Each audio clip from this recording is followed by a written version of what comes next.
ई माछक अंडाक पकौड़ी छी।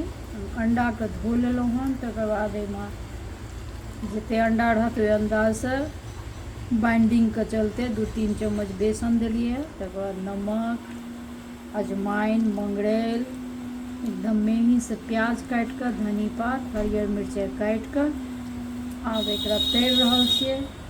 केओ केओ एकर रसो बनबै छथि, लेकिन हमरा घरमे सब सूखल खेता, तरल पकौड़ी जकाँ।